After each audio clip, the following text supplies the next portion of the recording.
जय हिंद, वंदे मातरम। स्वागत है आप सभी का आपके अपने YouTube चैनल जीके जीएस के भंडारा पर। अगर आप भी रेलवे के किसी भी एग्जाम की तैयारी कर रहे हैं तो आपके एग्जाम में पूछे जाने वाली है साइंस।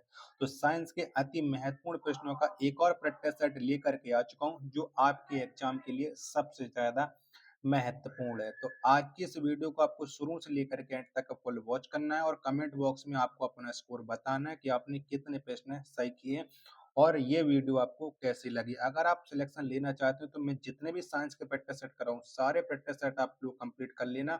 उसके लिए मैंने प्लेलिस्ट बना रखी है तो उस प्लेलिस्ट को भी आप लोग देखते चलिएगा। तो चलिए फिर शुरू करते हैं। तो पहला प्रश्न है आपके सामने कि प्रतिध्वनि का कारण है, बताओ क्या कारण है। तो प्रतिध्वनि का कारण होता है ध्वनि का परावर्तन। एक का ए ऑप्शन राइट आंसर हो जाएगा। दूसरा प्रश्न है आपके सामने कि झूला झूलते समय कोई व्यक्ति झूला पर खड़ा हो जाए तो उसका आवर्तकाल, तो बताओ उसका आवर्तकाल कैसा हो जाएगा। तो उसका आवर्तकाल घट जाएगा। दो का बी ऑप्शन राइट आंसर हो जाएगा। तीसरा प्रश्न है आपके सामने कि यदि झूले पर एक व्यक्ति के स्थान पर दो व्यक्ति बैठ जाएं तो आवर्तकाल, तो बताओ कैसा हो जाएगा। तो आवर्तकाल है वो अपरिवर्तित रहेगा, यानी तीन का सी ऑप्शन देने वाले सभी लोगों का राइट आंसर हो जाएगा। चौथा प्रश्न है आपके सामने कि सेकेंडी पेंडुलम का आवर्तकाल होता है, बताओ कितना होता है। तो सेकेंडी पेंडुलम का जो आवर्तकाल है वो 2 सेकंड होता है। चार का बी ऑप्शन करेक्ट आंसर हो जाएगा। अगला प्रश्न है प्रश्न संख्या 5 है आपके सामने, केसका नली में जल का ऊपरी सतह होता है, बताओ क्या होता है। तो केसका नली में जो जल का ऊपरी सतह होता है वो होता है उत्तल, यानी 5 का बी ऑप्शन राइट आंसर हो जाएगा। छठवां प्रश्न है आपके सामने कि द्रव का घनत्व अधिक होने पर पृष्ठ तनाव, बताओ कैसा हो जाएगा। तो द्रव का घनत्व अधिक होने पर जो पृष्ठ तनाव है वो बढ़ जाता है। 6 का ए ऑप्शन राइट आंसर हो जाएगा। सातवां प्रश्न है कि पारे को जब एक बर्तन में रखा जाता है तो मिनिस्कस होता है, बताओ कैसा हो जाता है। तो मिनिस्कस हो जाता है उत्तल, यानी 7 का बी ऑप्शन राइट आंसर हो जाएगा। आठवां प्रश्न है आपके सामने कि ऊंचाई बढ़ने से वायुमंडलीय दाब, बताओ कैसा हो जाता है। तो ऊंचाई बढ़ने पर जो वायुमंडलीय दाब है ये घटता है। 8 का बी ऑप्शन करेक्ट आंसर है हो जाएगा। नौवां प्रश्न है आपके सामने कि एक बार बराबर होता है, बताओ किसके बराबर होता है। तो एक बार ये बराबर होता है 10 की पावर 5 पास्कल के। 9 का सी ऑप्शन है वो राइट आंसर हो जाएगा।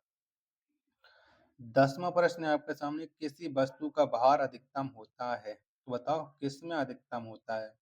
तो किसी वस्तु का जो भार है वो अधिकतम होता है निर्वात में। 10 का सी ऑप्शन राइट आंसर है हो जाएगा। 11वां प्रश्न आ जाता है कि पृथ्वी की अपेक्षा चंद्रमा का द्रव्यमान लगभग है, तो बताओ कितना है। 11 का राइट आंसर। पृथ्वी की अपेक्षा चंद्रमा का द्रव्यमान है 1/81। 11 का बी ऑप्शन है वो करेक्ट आंसर हो जाएगा। 12वां प्रश्न आ जाता है कि भूस्थायी उपग्रह पृथ्वी की चारों ओर चक्कर लगाता है, तो बताओ ये कितने घंटे में लगाता है। तो ये लगाता है 24 घंटे में। 12 का बी ऑप्शन करेक्ट आंसर है हो जाएगा। आशा करता हूँ कि आपको ये वीडियो जरूर पसंद आ रही होगी। तो वीडियो को आप एक बार लाइक कर देना। चैनल को अभी तक आप लोगों ने सब्सक्राइब नहीं कर रखा होगा तो चैनल को आप लोग जरूर सब्सक्राइब कर लीजिएगा। चलिएगा, 13वां प्रश्न आ जाता है आपके सामने कि पृथ्वी पर वायुमंडलीय दाब का कारण है, बताओ क्या कारण है। तो पृथ्वी पर वायुमंडलीय दाब का जो कारण है वो गुरुत्वाकर्षण है। 13 का ए ऑप्शन करेक्ट आंसर है हो जाएगा।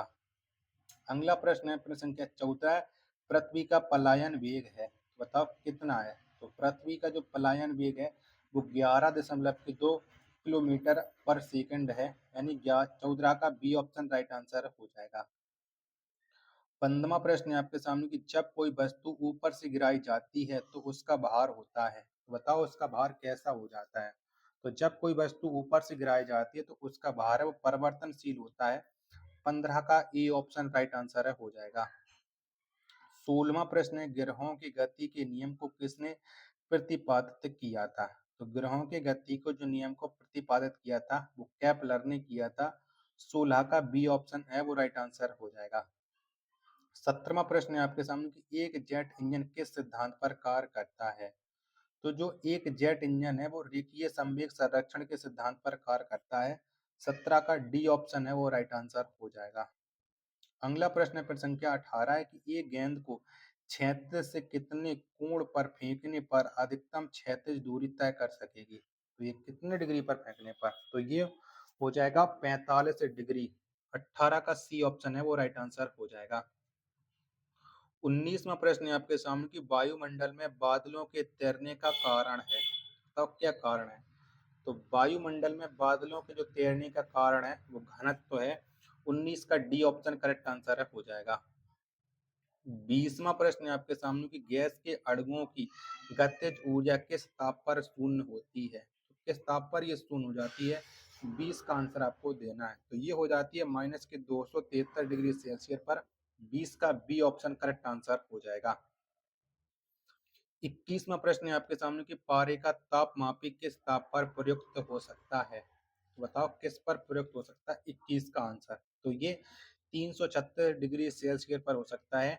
21 का सी ऑप्शन करेक्ट आंसर हो जाएगा।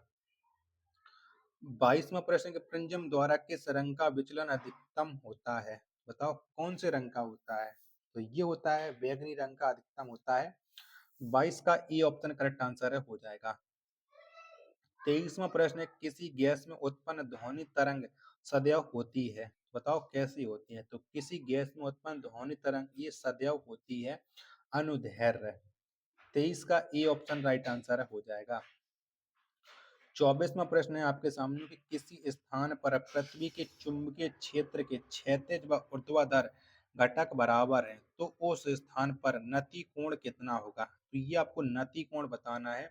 24 का राइट आंसर क्या हो जाएगा? चलिए 24 के मैं आपको ऑप्शन दिखा देता हूँ जिससे आप लोग स्पष्ट रूप से ये क्लियर कर पाओगे कि नति कोण कितना होता है। तो चलिएगा ऑप्शन आपकी स्क्रीन पर ये रहे। तो नति कोण ये होता है 45 डिग्री का। 24 का सी ऑप्शन राइट आंसर हो जाएगा। 25वां प्रश्न है आपके सामने कि द्रव्य तरंगों की तरंग दैर्ध्य निर्भर करती है। तो किस पर निर्भर करती है? तो द्रव्य तरंग दैर्ध्यों की जो तरंग दैर्ध्य है ये आवेश पर निर्भर करती है। 25 का डी ऑप्शन राइट आंसर हो जाएगा। 26वां प्रश्न है कौन सा कण सबसे अधिक अस्थायी है? तो बताओ कौन सा कण है? तो सबसे अधिक अस्थायी कण ये न्यूट्रॉन है। 26 का बी ऑप्शन राइट आंसर हो जाएगा। 27वां प्रश्न है आपके सामने एंगस्ट्रॉम क्या मापता है? तो बताओ एंगस्ट्रॉम के द्वारा क्या मापा जाता है? तो एंगस्ट्रॉम के द्वारा प्रकाश तरंग दैर्ध्य मापी जाती है। 27 का बी ऑप्शन राइट आंसर हो जाएगा। 28वां प्रश्न है आपके सामने कि सयांता गुणांक की एसआई इकाई है। तो बताओ क्या है? तो सयांता गुणांक की जो एसआई इकाई है वो पवाइज है। यानी 28 का ए ऑप्शन है वो राइट आंसर हो जाएगा। 29वां प्रश्न आपके सामने कि एक फैदम बराबर है। एक फैदम ये किसके बराबर होता है? एक फैदम ये 6 फीट के बराबर होता है। 29 का बी ऑप्शन है राइट आंसर। 30वां प्रश्न है आपके सामने कि टाइपराइटर के आविष्कारक हैं। बताओ कौन है? तो टाइपराइटर के जो आविष्कारक हैं वो हैं सोल्स। कौन है? सोल्स हैं। 30 का सी ऑप्शन राइट आंसर हो जाएगा। 31वां प्रश्न कि जेट इंजन किस सिद्धांत पर कार्य करता है? बताओ कौन सिद्धांत पर कार्य करता है? तो जेट इंजन ये रेखीय संवेग संरक्षण के सिद्धांत पर कार्य करता है। 31 का सी ऑप्शन है वो राइट आंसर हो जाएगा। 32वां प्रश्न है आपके सामने कि मानक दाब है। बताओ मानक दाब क्या है? तो पारे का 70 मिलीमीटर होता है मानक दाब। 32 का बी ऑप्शन देने वाले सभी लोगों का राइट आंसर हो जाएगा। अगला प्रश्न है प्रश्न संख्या 33 है मैनोमीटर के द्वारा किसकी माप की जाती है? तो मैनोमीटर के द्वारा गैसों के दाब का माप किया जाता है। यानी 33 का बी ऑप्शन है वो राइट आंसर हो जाएगा। 34वां प्रश्न आ जाता है कि वस्तु की मात्रा बदलने पर अपरिवर्तित रहेगा। तो बताओ क्या अपरिवर्तित रहेगा? तो वस्तु की मात्रा बदलने पर घनत्व है वो अपरिवर्तित रहेगा। 34 का डी ऑप्शन है वो करेक्ट आंसर हो जाएगा। 35वां प्रश्न है आपके सामने केल्विन मान में मानव शरीर का सामान्य ताप है। बताओ कितना है? तो केल्विन मान में जो मानव शरीर का सामान्य ताप है ये होता है 310 केल्विन। 35 का डी ऑप्शन राइट आंसर। 36वां प्रश्न कि पारा जमता है तो कितने डिग्री सेल्सियस पर पारा जम जाता है? तो ये माइनस के 39 डिग्री सेल्सियस पर पारा जमता है? 36 का बी ऑप्शन करेक्ट आंसर हो जाएगा। 37वां प्रश्न है आपके सामने कि उच्च तापक्रम को मापने का यंत्र है, तो कौन सा यंत्र है? उच्च तापक्रम को मापने वाला जो यंत्र है वो पाइरोमीटर है। 37 का बी ऑप्शन देने वाले सभी लोगों का राइट आंसर है हो जाएगा। आशा करता हूँ आपको ये वीडियो पसंद आई होगी, तो वीडियो को एक बार लाइक करें। चैनल को सब्सक्राइब नहीं कर रखा होगा तो चैनल को आप लोग जरूर सब्सक्राइब कर लेना। मिलते पर अपने एक और नेक्स्ट वीडियो के साथ, तब तक के लिए धन्यवाद। जय हिंद, वंदे मातरम।